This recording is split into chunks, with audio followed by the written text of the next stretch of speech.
To know who we are, and where we're going, we must know how we arrived here. Welcome to Rephetic, a revolutionary study of the Great Pyramid, which promises to rewrite civilization's history. All right, so welcome to Rephetic Podcast. Today, my sister Jennifer Jensen. Jen. Dave. How you doing? I'm doing good. How are you? I'm good. You're in the Great White North, eh? I am Upper Peninsula. Yeah, how's that?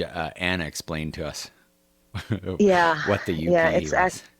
it's beautiful today. Sun's shining, snow's melting. Nice, almost spring. Yeah. Well, Another two, yeah, 3 snowstorms, and you'll be there, huh? 2, 3 months maybe. Yeah, two, 2 more months.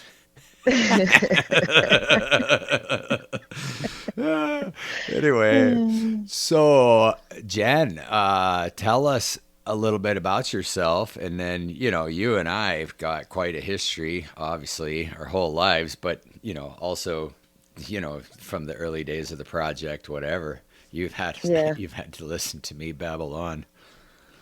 Well, some would say that this project wouldn't be if it weren't for me. Oh, do tell. Um, well, let's talk about me first. Yeah. Um, well, I'm a 47-year-old middle-aged white woman, Yeah. living in a very sparse, populated area, but I am well traveled. Right. Um, And you know that well educated. I am well educated. I'm a travel nurse. Um, so this is my home base, and I travel around the country and spread my knowledge and my skill Right. Taking to care other of people. areas. Yeah, yeah. Our mom used to say that I was born to be a nurse. Yeah. Um, I know this is, going to be broadcast, but I tell my patients all the time, don't tell anybody, but I'd probably do this job if I wasn't paid for it. Right. Yeah. Certainly don't Um, tell anybody that. yeah, shh, keep it a secret. And Um, that's a fascinating journey. We could talk about that now too if you want. But sure. Yeah. how did you become a nurse? I mean, tell the story of your patient advocacy for mom and stuff. Well, it actually started with me. I took a couple years off after high school. Went to college and was a secondary education major, with a minor in business, a major in English. And I thought I want to be a teacher. I always had that giving spirit. Mm-hmm. Um, and then I got pregnant and had my oldest daughter, who's now 25, with a daughter of her own. And so I left school and had a family, got married, had another child. And with the pregnancy of my third daughter, who subsequently we lost, she was a stillborn. The nursing that I received during that experience led me to change my career path. Right. So the nurses were phenomenal. Like, I didn't know at the time what I needed, but they did. Yeah. They recognized what I would need for the rest of my life, in that desperate time of grief. Mm-hmm. I couldn't see. I was blinded. But they knew, and they made a difference in my life forever. And I wanted to be that for other people. Right. So that's what started it. So I went back to school and started what turned out to be a 20-year journey to become a nurse. It took me 22 years. You're on the long Um, program. yeah, yeah, yeah. It's called a long-term goal. Oh. If anybody ever wants to know what that looks like. So I went to school, and then life happened, as it always does. And everything that you could imagine that takes place throughout a lifetime or through 22 years happened. I got divorced. I got remarried. My husband lost his job. Chadley. Yeah, yeah, to Chadley. My husband lost his job. Um, and I had an ill parent, our mother, who required me to take care of her. And I stepped into that role pretty naturally because that's what I wanted to do with my Yeah, life. and you did a great job too, by the way. Oh, thanks. Thanks. I have four brothers. Um, you know, To well, I can't varying say you're the degrees. best. Yeah, varying degrees, Listen, I'd wait a say. second. Stop right there. Just to revisit this best thing. Yeah, let's go. I would always, every time you and I were with mom, I was like, I'm the best. I'm the best child. Oh, is that how it is? Yeah, and she wouldn't say no, but Right. it was always my dig against you. I'm the favorite. Oh, that's so funny, except we both know that Christopher was the favorite. Oh yeah, sure. The little baby. Yeah, he was the golden child. Um, but anyway, so you know, you were the one who stepped in her final moments, final days, final weeks, to help me the most. Yeah, So well, we did that, that, sure. yeah, we did that together. So after our mother died, um, you know, I had graduated with my LPN. Our mom was alive for that. So then I went back to school um, to complete my RN. And my dream was always to be a travel nurse. Actually, it was to be a flight nurse. Um, I no longer want to be a flight nurse, Right. mostly because those, like the helicopters and the planes and things like that, I think aren't regulated by the FDA. Like the government, is it the FDA? I don't know who regulates flights, but whatever. They're not like government regulated, like as far as you know, Procedures like and all that. equipment and things like that. Oh, Um, so so they're not as safe as it seems to be, as well, you would think it would be. Um, you mean the healthcare in those environments. You're no. I talking mean about the just planes themselves. oh, okay. Right, right. Yeah. So So you're I saying there's some wiggle room in between regulation for what you deem perhaps lack of safety. correct. Yeah, yeah. So I for patients and as well as flight crew, I didn't Yeah. want to put myself in that position. Okay. So I amended my ultimate goal and just you know, stayed with travel nursing, which I absolutely love. Yeah. So I've reached it. I've reached my end goal. Yeah, and then so packed in there is your COVID travel as well, right? Oh, yes, yes, Tell yes. us about that experience of being a travel nurse during the COVID times. Well, I got to complete one travel assignment pre-COVID. Um, and I was on that assignment. So these assignments are 13 weeks long. Right. I pick where I go depending on the pay and the location and what field or what specialty. I'm a step downer. So there's ICU and then With various certifications, right? yeah, So, okay. various yeah. So I can work a step down unit or a cardiac telemetry unit or a med surge. Um, I currently have a contingent job at home that I pick up shifts in the emergency room. Right. So I can work in various levels of care. But I had worked this first contract right before COVID hit, and I was there thousands of miles away from home when COVID first hit. And I was terrified like everybody else. And I had extended there, but shortened my extension to come home because nobody knew what COVID was. So I came home, and when I drove across the country to come home, it was like the apocalypse. Right. There were no cars on the road. There was, I, I I was peeing on the side of the road because there were no cars there. Like, Nothing's why open. pull into a gas station when you don't have to? But it was scary. At one point in Utah, I was at the salt flats, and it was beautiful. It was at sunset.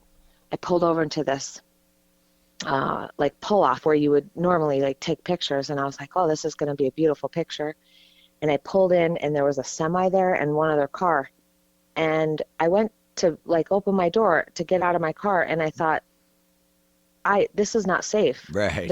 There's two other cars here. Normally there would be other cars to see, Yeah. if something were to happen to me, but I was by myself traveling across the country, and if something were to happen to me, there's nobody around to see it. So Yeah. Yeah. I continued to drive. I didn't get out of my car. So I've never experienced that feeling before or since. So I got home. I stayed home for a few weeks. The country shut down. And then there was this overwhelming need, just like a war. And the need was for nurses. Right. And so I have what is needed. And so I had a conversation with my husband and with my children. And at the time, we weren't taught in nursing school how to nurse a pandemic, Right. how to nurse, no, we didn't know what we were doing. Right. So it's a whole new environment, whole new set of Completely. pressures, Yeah. whole new set of sociological, contagion type, Right. both in the physical sense and in the attitudes and everything else. Right. And we were learning as we went. And what was really frustrating is we didn't know what we were dealing with, but we were also the psychosocial aspect of this pandemic that we in the United States modern day have never dealt with. Right. But we're leaving our family. We're putting ourselves on the line to try to save your life. Yeah. So we do that. I talked to my family and said, I have my own health issues, but that's what was required and that's what I have to give. So this is ultimately at the core who I am.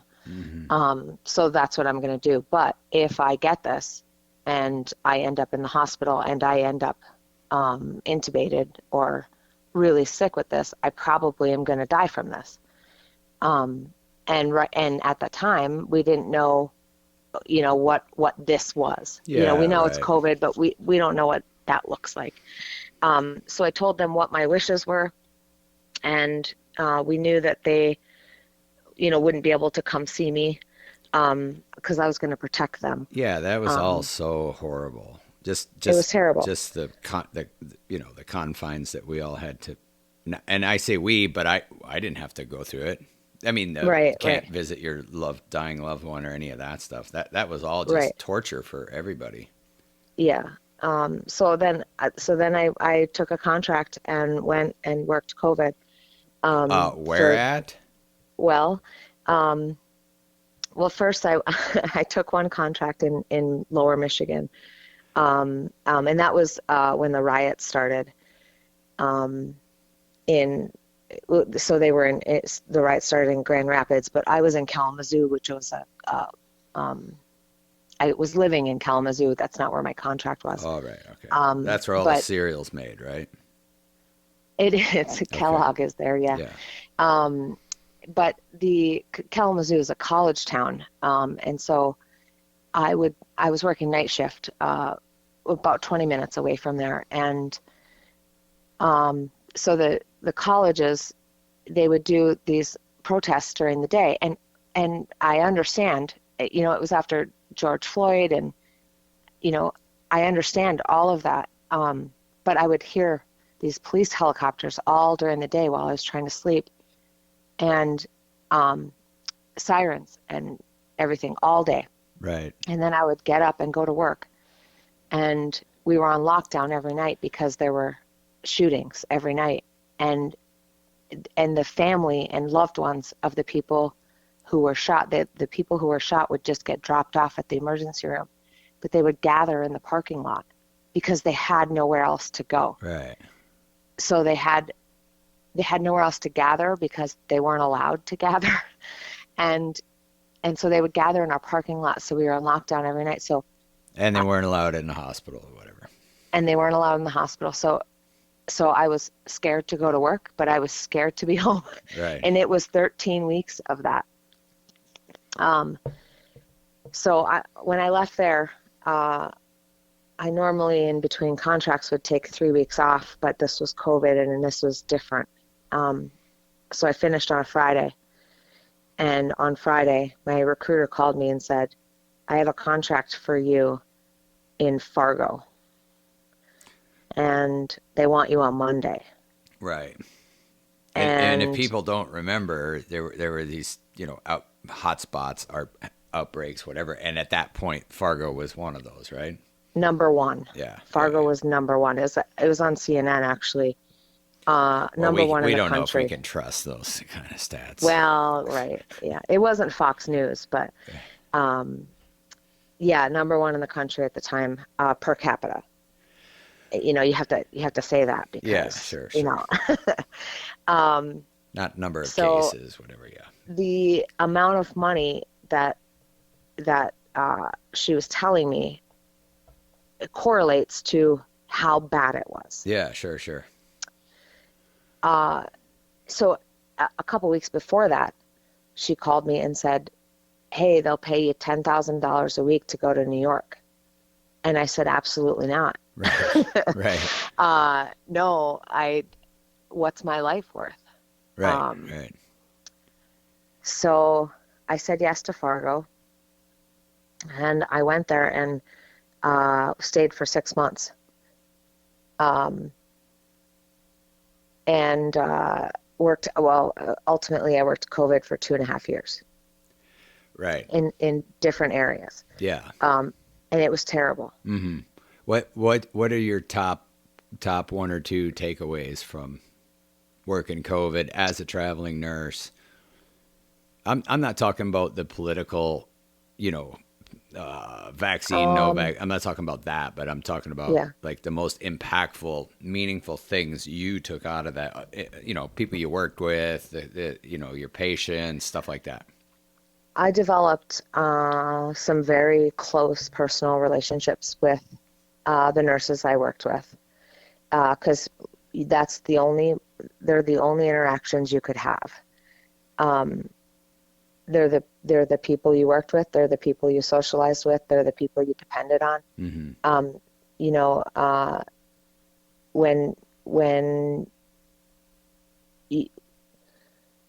When you have a patient who is decompensating and you need help, and in order to get to that patient, it takes you 5 minutes to get everything on that you need on in order to protect yourself so that you can be there the next day. Yeah. The people that are with you, the people that understand that, the people that know when you've lost that patient, the people that know how you feel, it's a war zone. And so the same way that Vietnam veterans are friends for life with the people that they fought that war with. Yeah. Or, it's the same exact thing. Mm-hmm. So to this day, I remain in contact with nurses that I was in Fargo with, and we'll be lifelong friends because only we know what that was like. Yeah, sure. So, and then there are patients, both really horrific stories and some very few, but some successes that will always forever stay in my mind. And I have always said from the time that I decided to become a nurse to today, and I will always say this, I don't need to be the nurse whose name you remember, because the name you remember is usually the nurse that you hate. right? Oh, geez. Yeah, Like a nurse walks in your that's room and you great. can't stand her. You're like, oh, I remember that Angie, lady. Right. Angie. Yeah, I'm gonna write a review on Angie, whatever, Right. Um, That's crazy. but I don't care if my badge is facing out so you see my name. I just need to be the nurse that you remember how I made you feel. Yeah, yeah, Um, yeah. At our at our so at our worst times, it's like care and understanding and compassion and love and just patience. Like yeah, you guys really do the deal, man. yeah, yeah. So you So do Fargo and you're back now. You know, I guess we're all ready for our next pandemic, essentially, right? oh, stop. We know how to do it now. Yeah, well, maybe. You guys, maybe in the medical profession, you guys know how to do it. Yeah. I don't think in the political arena we Well, know. I don't really care about that. Honestly, I don't. When COVID hit, I got off of Facebook. I don't watch the news. I'm on no social media. Right. Um, You've got a pretty peaceful I life. yes, I don't do any of it because it's frankly it's all bullshit. It's not real. It has no effect on my day-to-day life.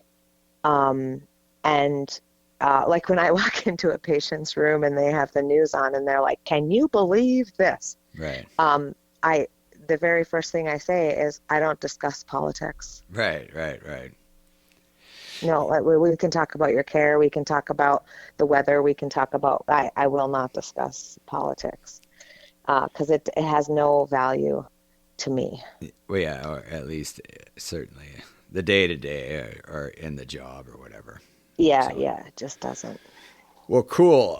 So what I in the channel video I make reference to shifting gears the to smash Alasha No. Oh, smash Alasha. yeah. Oh, right. We were going to discuss how we got to where we are today, right? Well, Oh, yeah. so yeah. So at some point, and I don't remember. You'd have to remind me how this actually came to be, but you um came to live in my basement. Yeah. And I touch on that too Yeah. in the opening. Yeah. Okay. Yeah. So yeah, you were the uncle in the basement. One amongst many, let me say. Well, right. Like this is I not think that unusual. it's not an anomaly in our family. Um, I wasn't talking about just our family, just in oh, general, okay. you know. Yeah, in general, there are uncles that live in the basement. Or the camper out in the driveway or Right, whatever. right. The garage, the apartment above the garage. But in our family specifically, I think almost every member of our family has lived in my house at some point. Yeah. And mostly nieces and nephews, right? Well, I mean, I'm all saying of, the occasional. oh, I'm sorry. I was gonna say all of my brothers, except one, has lived with me. Um, so 3 out of 4 ain't bad. Well, there you go. You're just that kind of woman. Right. Yeah, it's tough to be the only girl. Well, you know, you can thank biology and the universe. Yeah, yeah. Yeah. We get special treatment having these brothers. Listen, don't discount the fact that having these brothers influenced you to be, you know, a strong, independent, you know, willful, tough, you know, perseverant person. I'm not gonna discount it. No, I'm not saying that's the credit. I'm not. I'm just saying Well, nature, nurture, environment. I mean, it just is yeah, what it is, right? yeah, yeah. I've dealt with the lot I've been dealt. Yeah, sure, sure. Yeah. That sounded a lot like so it may seem. Anyway, so yeah, I have learned a lot from having 4 brothers, and it has made me tough. I do recall a time or two in childhood where my brothers were quote unquote wrestling or beating the crap out of each other. Yeah. And I do remember getting upset when one or the other, obviously one was losing, whether it was the same one or not, but getting upset with that. One was getting hurt and crying and saying, "Stop it, you're hurting it." Yeah, yeah. But whatever, boys will be boys. But yeah, yeah, true. But I think our particular torture and dysfunctions or whatever were a little bit.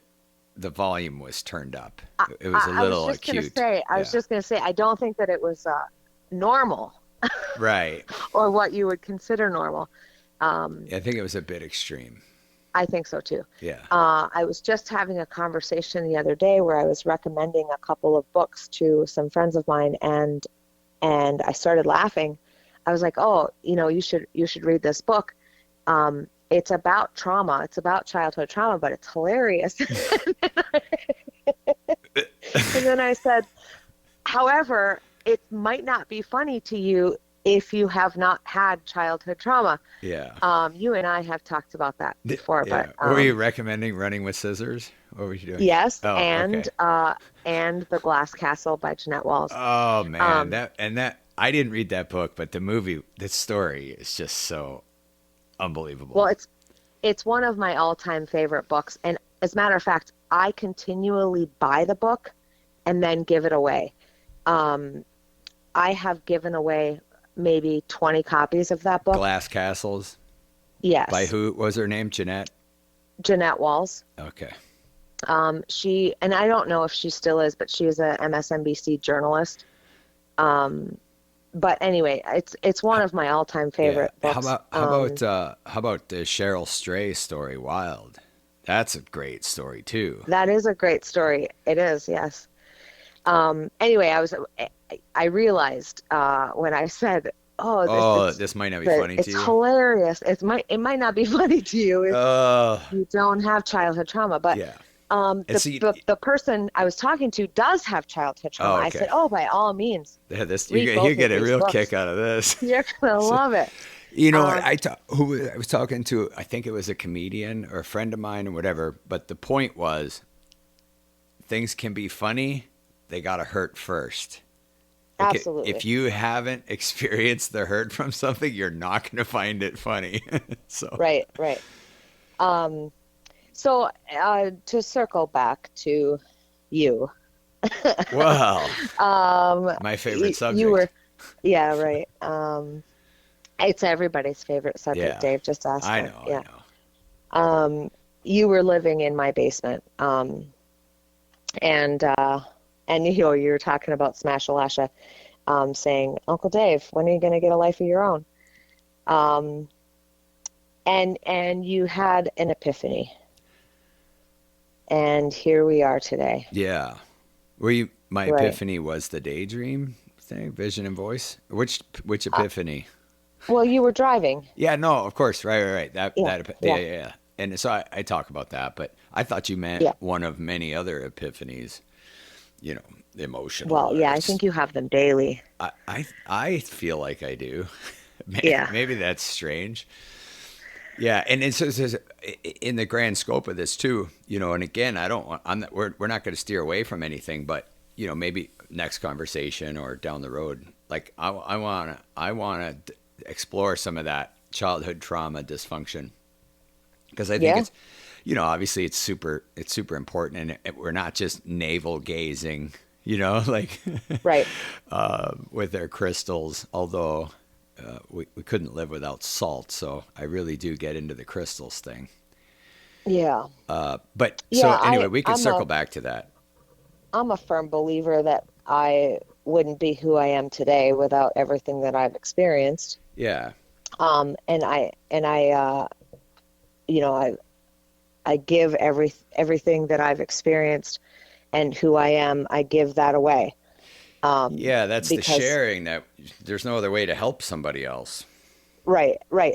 And if we don't do that, then what the hell is the point? right? Yeah. Well, Yeah. right, suffering. I've said it's. I hopefully I remember this, but the only there's so many things where the only value of the negative, shitty, traumatic, perhaps the only value in that is the value that you get from sharing that with somebody else that ends up going through the same thing. That's probably Right. the only value. Otherwise, some of those points, those low points or whatever it is, life struggles, trauma, but they just suck. And Yeah. Yeah. there's There's no way around it. yeah, find the good out of it. What are you Right. talking about? You know, Yeah. it's Yeah. like That's bullshit. even you mentioning Isabella's stillbirth. You know, Yeah. I mean, we just need to be open and free, Right. and then you can find the value, like you recommend in Crystal Castles, or I sit around with people all the time. I do this like all the time. Is sharing your experience, that whatever that dark past is, that might become your best asset Yeah. in order to bridge some gap. What comes from the heart reaches the heart. This kind of thing. And Right. really to help people and to make these super lasting bonds, where there Right. are Well, common suffering, I've spoken about Isabella multiple times. I've written papers on it in nursing school Yeah, right. because here's the thing, it hit me from left field. I was blindsided. Yeah. Nobody ever talks to pregnant women Yeah. about what can happen. I never understood that. Like, I was 28 years old. I had two really uneventful births. Nobody ever talked to me about what could go wrong. Right. And the reality is that 1 in 8 babies are born with the cord around their neck. Yeah. Oh, I didn't know that. Yeah. Yeah. And in the midst of that, it was my own. I was 9 months pregnant. She was a healthy 8 pounds 6 ounces. Right. It was my own labor, and I was yelling at them to take me to surgery. Right. Oh, okay. Right? Like, Yeah. there's an emergency here. Take me to surgery. What are you standing around here for? Do something. Yeah. Yeah. Even Right? before, like early in labor? No. Okay. I'm in the middle of my labor. Contractions are coming. Yeah. They've done the ultrasound. There is no heartbeat. Right. And I'm like, get her out. Yeah. Come on. Yeah. And they're like, there's nothing we can do. Right. But that sequence of events, Yeah. the fact that once a child dies inside of the mother, Yeah. they can't risk the mother's life by doing a major surgery. Right. But all of those details, Yeah, sure. you don't know those things. Right. Because it's nobody the unknown. wants to talk to a pregnant mother and scare the living bejesus out of her. Yeah. Right? Mm-hmm. But and this just may be me, right? I'm better with information. Yeah, right. Right. I know. I just am. am. I know. I'm not good with the unknown, and I am a type A personality. I know that about myself, but I'm much better with information. So I had no idea when that happened to me. I had no idea.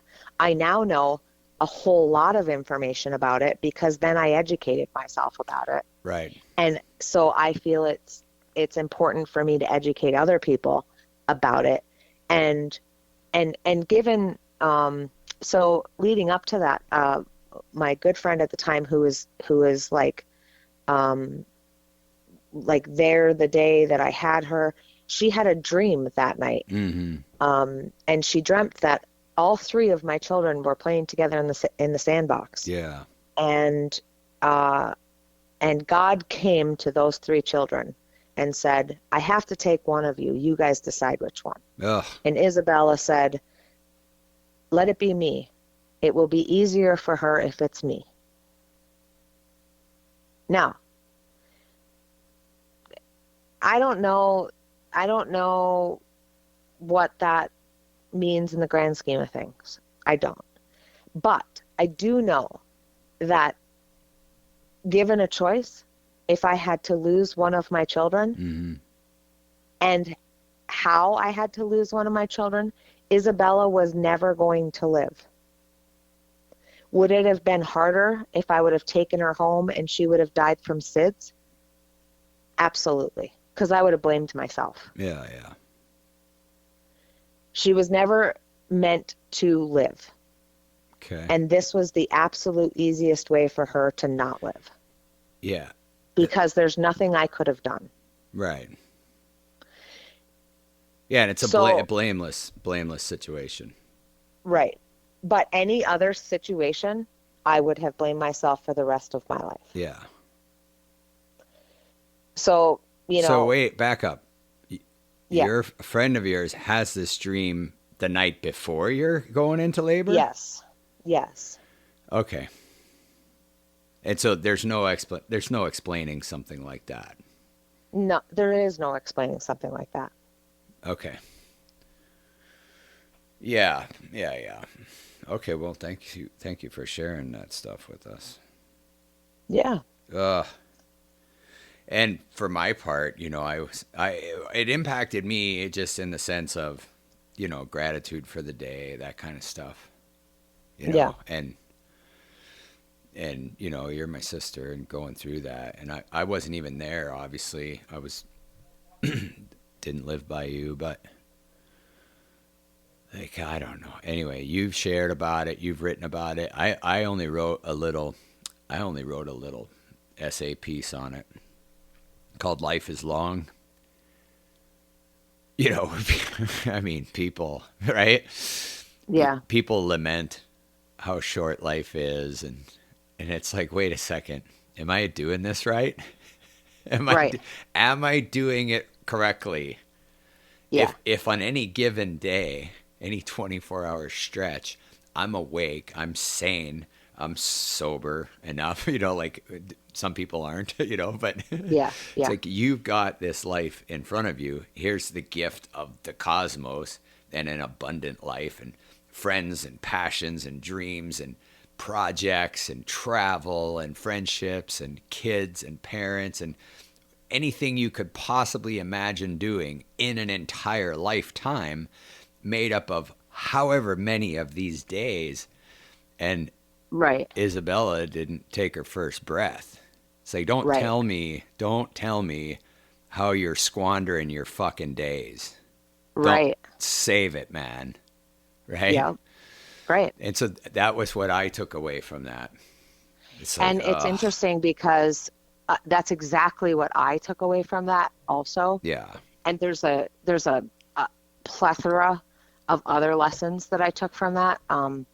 Other things that came out of that I had no intention of causing, but I caused anyway. Not that I blame myself, but it took years to recover from, as you can imagine. But what I ultimately took from that, and I went to therapy, and took you years and years. Years and years and years. What I took from that is this, and it's simple. It's so simple. Every single day, I live a really honest life. Like, I wake up every day and I do the very best I can. Yeah. And I don't deal real well with bullshit. I confront what I need to confront. I don't deal real well with, like catty bullshit. And that happens a lot in my line of work. I just confront it and then move on. Yeah. Just the waste of time. It is trivial a waste bullshit. of time, and it takes energy. Yeah. It takes so much energy, and I don't deal real well with negativity. Also, like our mom was real negative. Yeah. And it takes a lot of energy.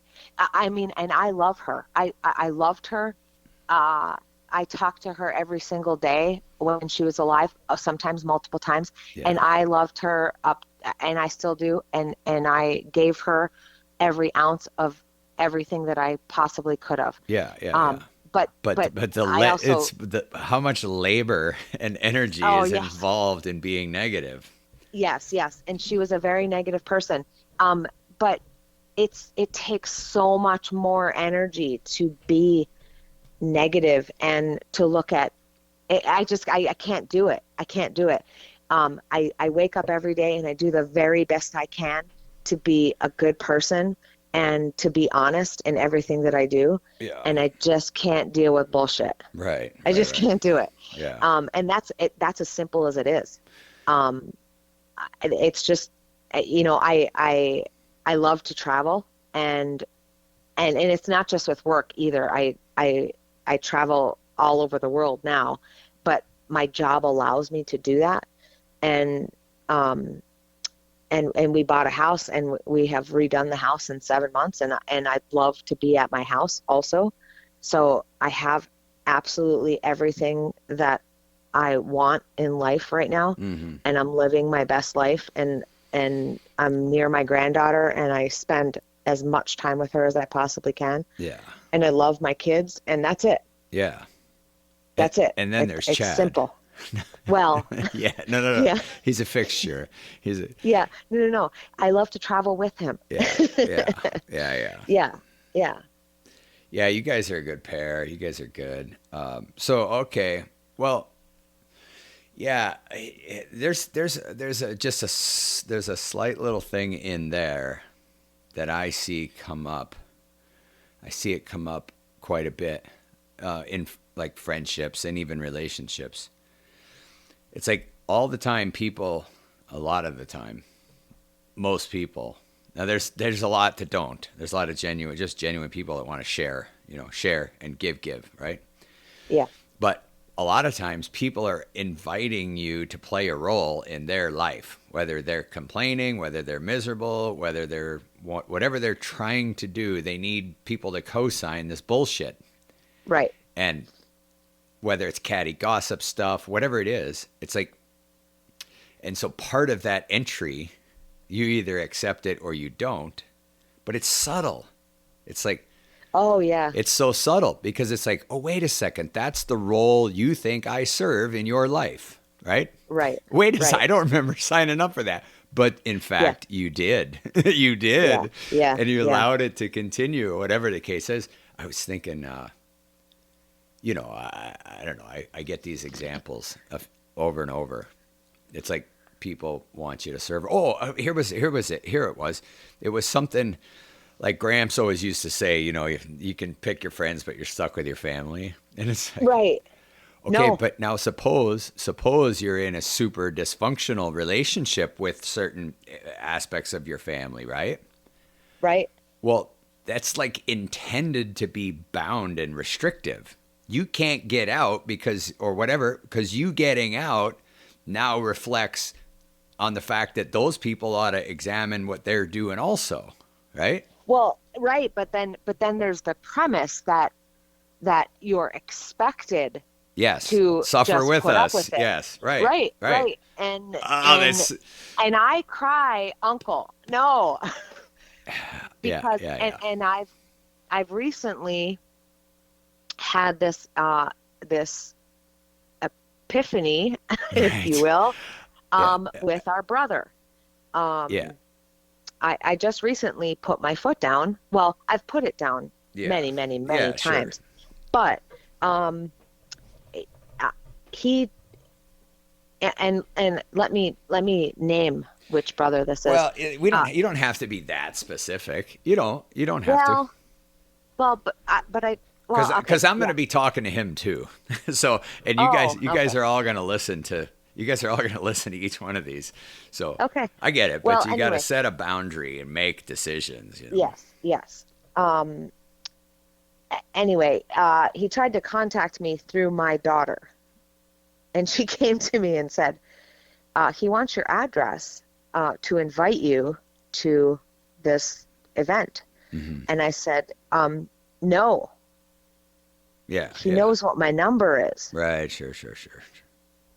You can't do that. You have to own your behavior.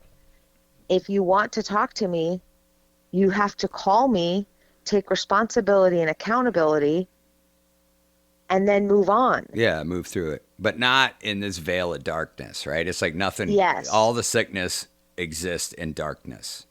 Correct. Whatever it is, whatever kind it is. Yes. Yeah. So only through disclosure, light, honesty, and honesty. Whatever. Yeah, of course. Yes.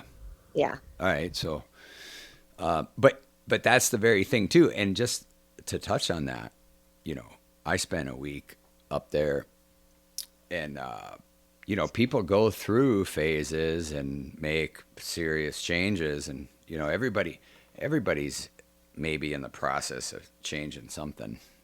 Or at least in the process of continuing to suffer from whatever they got going on. So I just think, anyway, I think that, but the whole idea, and I'm going through this too in some of my relationships,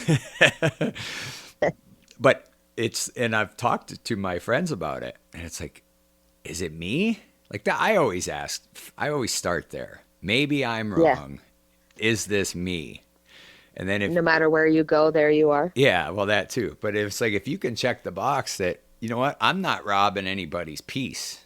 I'm not here just slinging poop around the room, Right. If that's the case, well then, you can make a discerned judgment of what the cause of this stuff is. So. Also, as long as you're being honest and really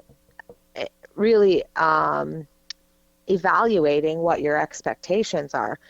And I do that a lot. Are my expectations too high for somebody else? Yeah. Right.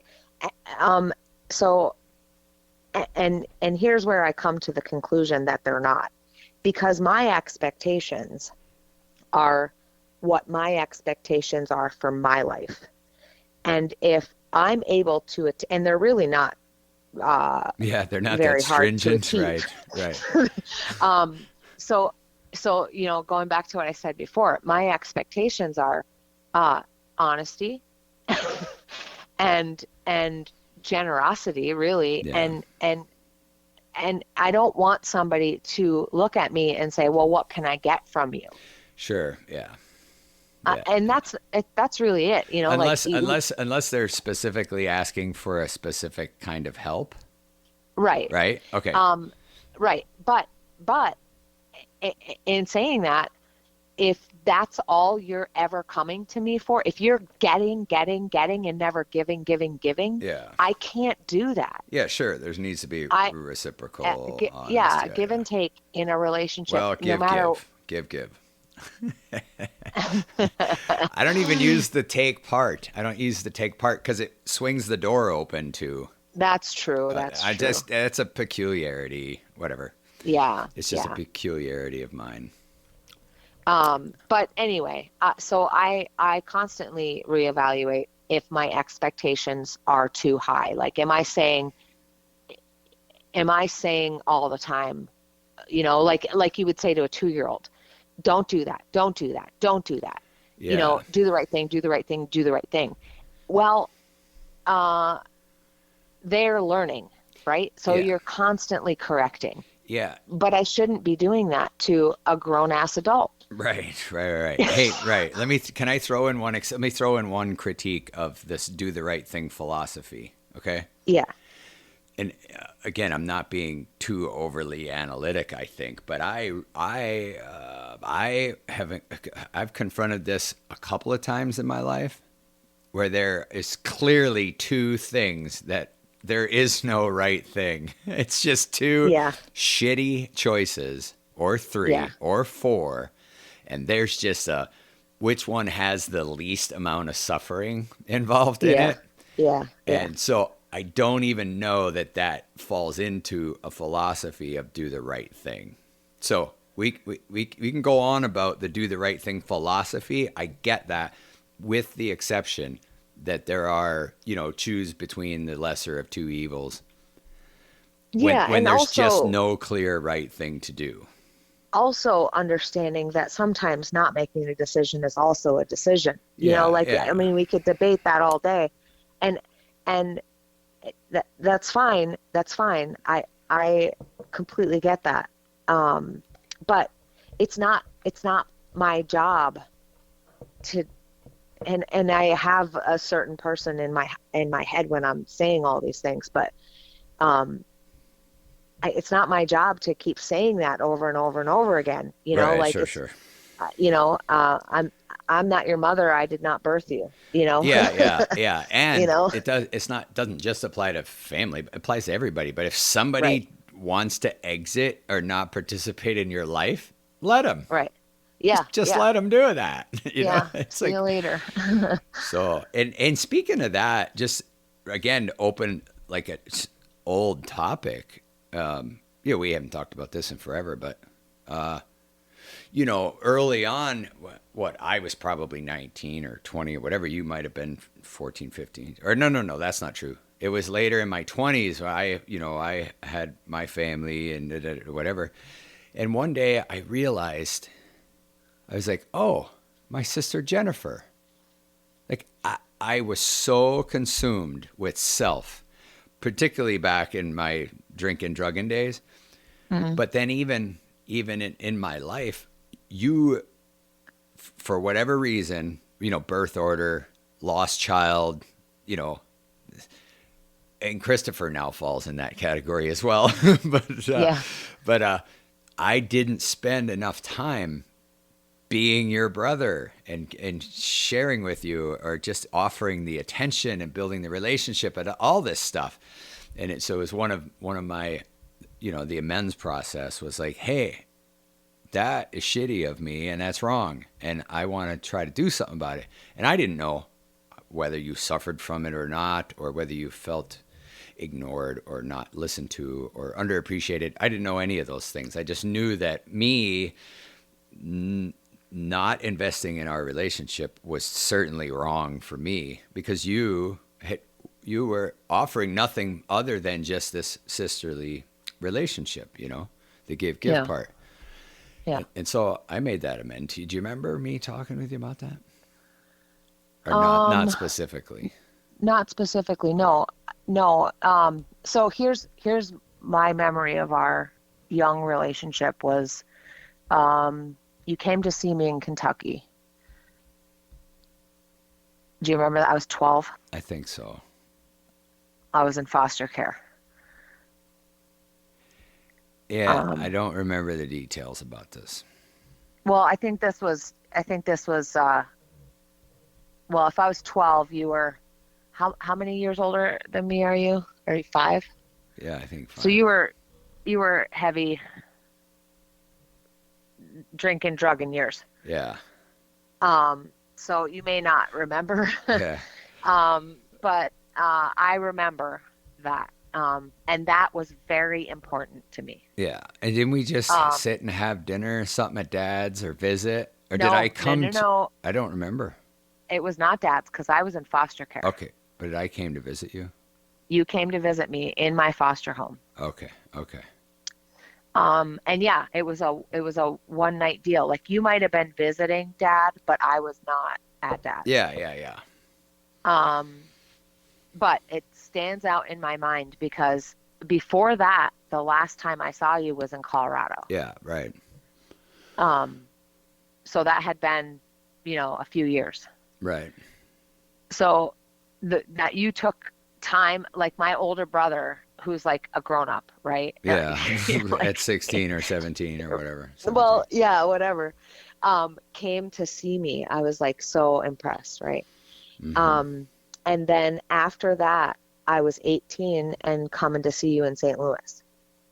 Well, I thought I seen you in Chicago once also. Oh, Yeah, maybe, yeah. yeah, yeah, yeah. It was Chicago. Yeah, I Oh, took oh, pictures. You say you were 18 or something? I might have been 21, 22, something like that. yeah, but Chicago was, I came there with my high school orchestra. Okay. Okay. I forgot about that, but Yeah. yeah, that's what that was. Oh, but then And St. then Louis, you were older, or weren't you? Were I you was 18? 18. Oh, okay, okay, Yeah, okay. Yeah, yeah, yeah. And so I had already been here. I was 20, whatever, yeah, two, three, four. Oh, okay. I right. do remember. Now that's where I remember most of our relationship because because I was investing in our relationship at that point. You know. Right, right. Oh boy. So, so that's what stands out to me. There's a few snapshots, Yeah, sure, sure. right? Oh boy. All right. Well, good. Yeah, Well, and then even, up to today, like I mentioned to you the other day, I get really gun shy about talking about my project stuff because that's going on with me virtually every day, if not all right, day, every day. right. And so I pull back a little from calling because I'm like, okay, Jen needs a break. No, Anna needs a break. Other people need a break. I try to bite my tongue as much as I can. Yeah. Uh, Well, well, so I mean, right. So we have, these snapshots of our early, like that's surrounded by trauma. All those snapshots. It's, that's going through the trauma before we could laugh about it. yeah, Um, and again, not to I don't want to keep that thought, but not to overplay the trauma, but it is just rife through all interactions, all learning, all everything. It is yes, just it permeates every single aspect, regardless of what the degree of the trauma is. For me, yes, for me, it infected everything I did. Every absolutely. thought, every emotional response, every interaction with society, every intimate relationships with friends or girlfriends or whatever. Just the whole thing is like poisoned with this fucking trauma, Uh, Ditto. and the trauma takes so many morphologies, Right. and it's Uh, different. It's different for each person. Your your yeah, your perception and impact is different than mine. Is different than everybody else's, right? It's just yeah, so. And good luck undoing that. Good yeah, fucking luck. yeah, yeah. Yeah, But it can be done, right? yeah, It takes a for lot of sure. work and a lot of vigilance and a lot of willingness and whatever. So anyway, Yeah. yeah, and then it all Um, becomes hilarious. right. Like every dysfunctional comedian ever is that way because of their dysfunction and trauma and getting on the Right. other side of it. A lot of them. Most Right. people don't get on the other side of it. Right. So anyway. Um, So, but so anyway, yeah, I have snapshots, right? yeah, yeah, I yeah, yeah. like it's like looking through a photo book. Right. And Which then you is start with a called. narrative. Then right. Yeah, Okay. but Yeah. if you want to put a name to what we have experienced collectively, it's called complex trauma. Okay. But it's anyway. That's why I have those snapshots. So then you get to as an adult, and then I have my adult trauma to add to that, um, and then you get to you living in my basement and your epiphany, and then you get to your project, Yeah. and Right. and It's like a time warp. right. um, let's do the And time warp again. tell me that it hasn't been traumatic for you, has it? No, no, Okay. no, no, Okay. Okay. Now, no. It might be added to your trauma, but not to mine. Um, yeah. so, right, it's all a matter of perspective. Sure. So, so it's interesting to me that the other day you said to me that you try not to talk to me about it because at any point, Dave, if you call me and say, "Hey, I want to talk about this," I will just simply tell you, "Shut up! I can't talk to you about this right now. Enough about the book." I joke with you and say, "Hey, don't you have a book coming out? Yeah, I know. I know. I Is know. it about the pyramids?" Anyway, um, you can call me and say, whatever you. So interestingly enough, you used to call mom every Sunday Yeah. when she was alive, and that has transferred to me. And let me just say this for the record. I'm not your mother. I did not give birth to you. Yeah. And that's, I get it. I know. I don't have to call you every week or vice versa? No, No. no, no, no. You do. You do Okay. because I'm your sister. Yeah. But that Sunday call has transferred to me, which I appreciate and love you for. But you can call me to discuss your project because I call you and talk to you about nursing and COVID or whatever. Yeah. And we talk about the vaccine and politics and, Yeah. whatever. Yeah. Yeah. Which is what is going on in my life. And what is going on in your life is that you have a project and you have a book and you have to be able to call the people in your family that you love and respect, and I hope you respect me. Yeah. And discuss that. So Yeah. Yeah. Yeah. Yeah. anyway, Yeah. Okay. Okay. Okay. But to classify all of that, it's like mission creep for yeah, me. For me, it's like mission creep. yeah, It's like really yeah, enough, enough, enough, enough, enough. I mean, it's so. yeah. Anyway, point Well, I'm is, so proud of you, Norm. well, oh, jeez. Well, it's just a three The cent stamp. mallard, It's the mallard. nobody uses the 3 cent stamp.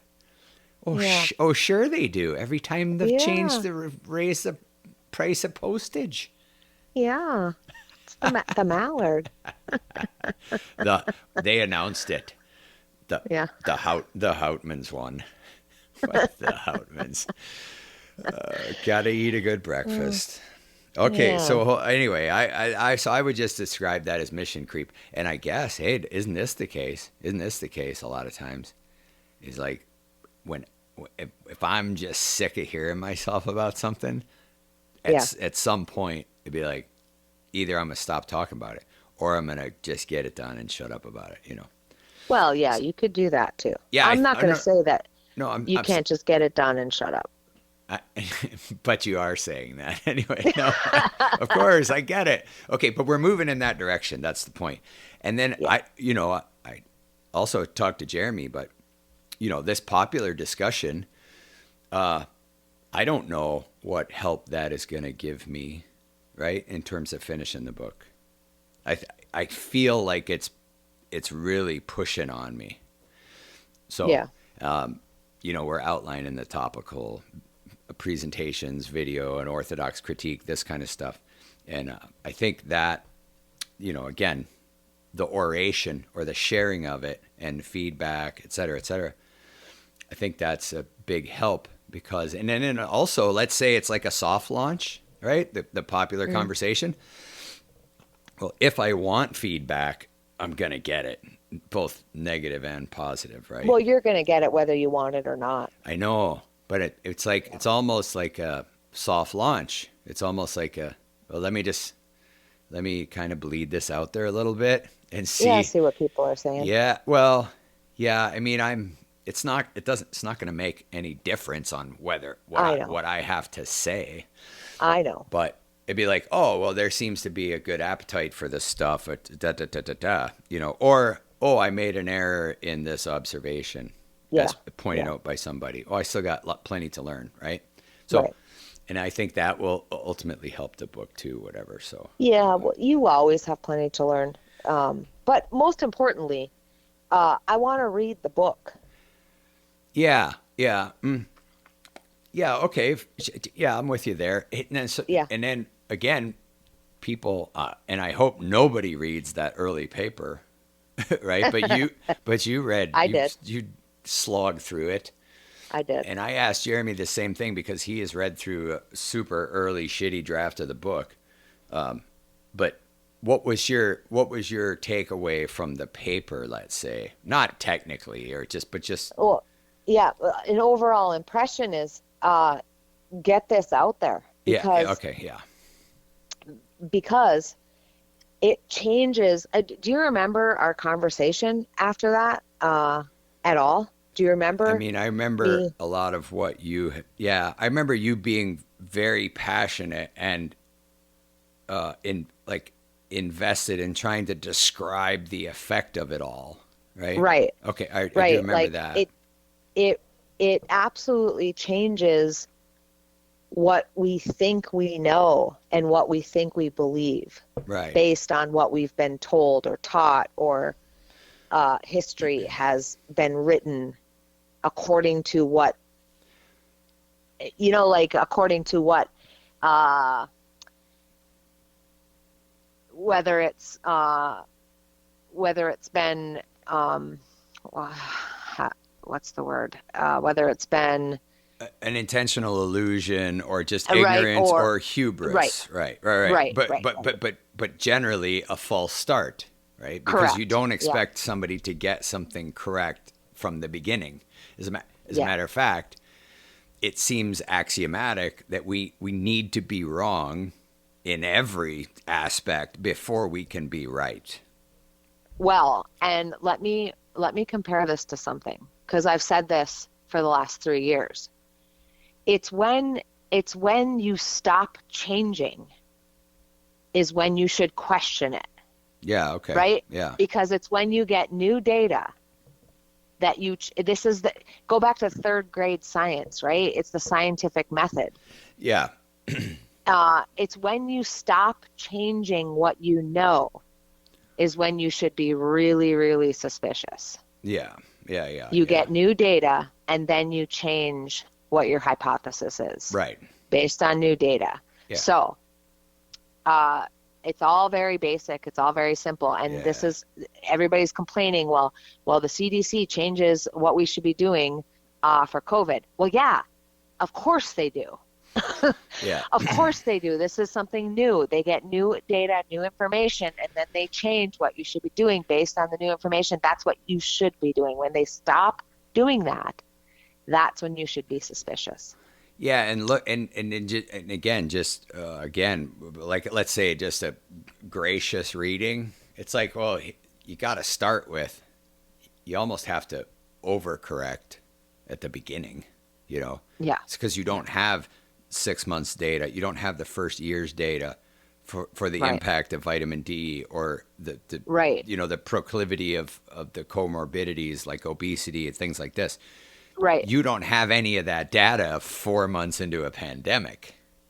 Right. So you absolutely are super, super, superimposing on sure. everything. Yeah, And then you almost you have back to. it off. I mean, it's just probably the most reasonable approach is to Yeah. start off somewhat alarmist, and then you just Yeah. keep paring it back as the data Yeah. comes in. Yeah. And that Yeah. certainly seems seems how it is. Yeah. Oh boy. Okay, so but if you will, I mean, like you're skeptical. We don't just take people's word for stuff, right? Right. And again, like I'd even said to Jeremy or Todd, it's like I'm still in it. I can't really see it from any feedback's going to have to be from other people. But I don't bend the truth. I'm not, right? We're not. Yeah. We're not making clickbait ideas and straw man arguments. Like, here's the evidence. Here's the orthodox claims. Here's what we think we know. Here's the conflict in the middle. Oh, some of that conflict is actually contradictory and refutes the paradigm, right? Yeah. Meanwhile, the narrative we have has become dogmatic, and the study has become so insular that any question about evidence or claims is not even fielded by those in the Orthodox community. There is no debate. They do not have debates. They do not have open Q&A.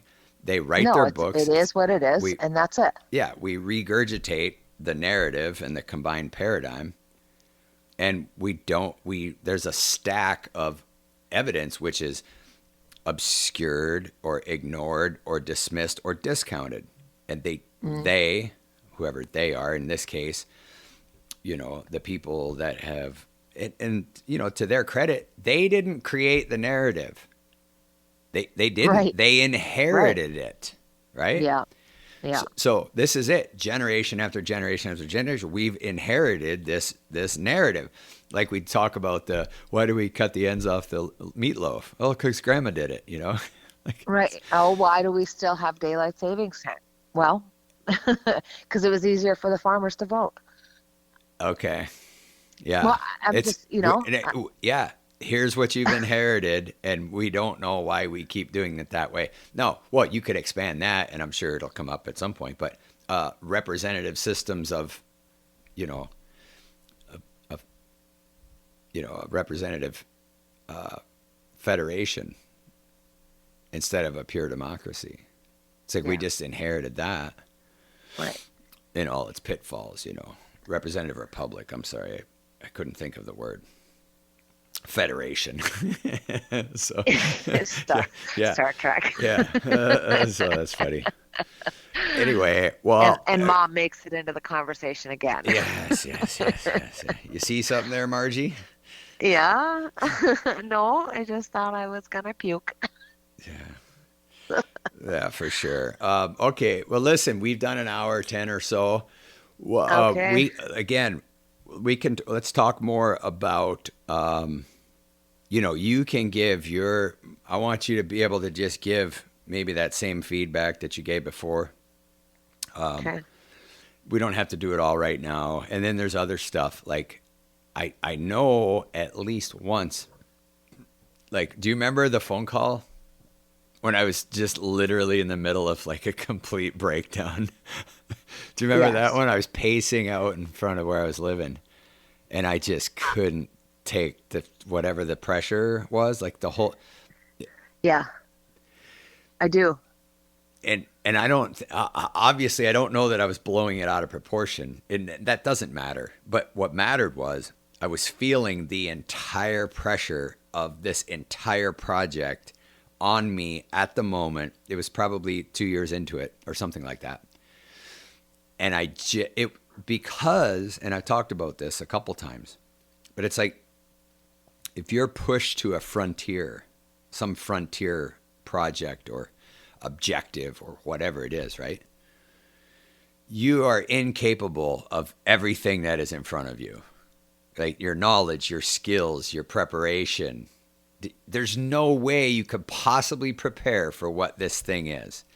And so and then once you understand the enormity of that, that has the power to just crush you, and that's what it did. It just crushed me, and I was just a weeping mess. So anyway, but that's the journey, I guess. That's the journey. I mean, I'm sure a lot of people experience this with whatever it is, you know. Right. And for some people, let's say you're ill or you deal with patients. It's like that first day in PT or OT. Like, oh, we want you to walk down the hall. Listen, I'm not even getting to the door. Yeah, I'm not getting out of bed. Right? Yeah, I had called Chad.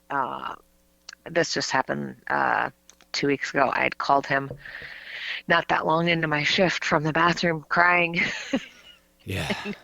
It was actually Super Bowl Sunday. He was with his friends, and he said, "I got to answer this. She never calls from work." Right. And I was in the bathroom, and I was sobbing, and I was like, "What other job Oh, God. do you go to the bathroom sobbing because patients just abuse you?" Yeah. Yeah. I'm trying to help you, and they're swearing, telling me to go to hell, and just screaming at me, and I was like, I'm trying to help you, and a patient fell at the same time, and I just had a mess at this. I was just like, I just can't take anymore. Oh boy. But yeah, everybody has that. I just can't. Yeah. But specific to like injury, rehab, it's like I'm not even the same person I was like 2 days ago. Yeah. And like I can't think the way I used to. I can't do anything the way I used to. Yeah. We're truly at a frontier where you have to start from zero. And right. And I think those can be great, springboard, but they certainly don't look like it when they're happening, No. No, yeah. So, all right. Well, love you, sis. Love you too. And I appreciate you doing this, and it's good to share a little of who you are and all the detail stuff that you shared about. So we'll do some more, and particularly, we didn't even get to it today.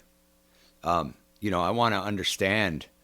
I want you to share your experience of the spiritual, the luminescent, Okay. the transcendental, and Okay. how you kind of do that. All right. Because I think that's one of the main things we can share with each other, and yeah, we'll get to that on the next call. Okay. Okay. All right. Appreciate it. And stay tuned for more Rephetic conversations. Jen, talk with you soon. Okay. Thanks, Dave. All right. Bye. Bye.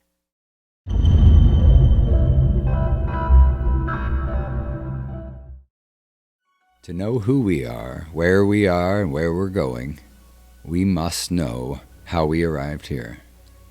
Welcome to Rephetic, a revolutionary study of the Great Pyramid, which promises to rewrite civilization's history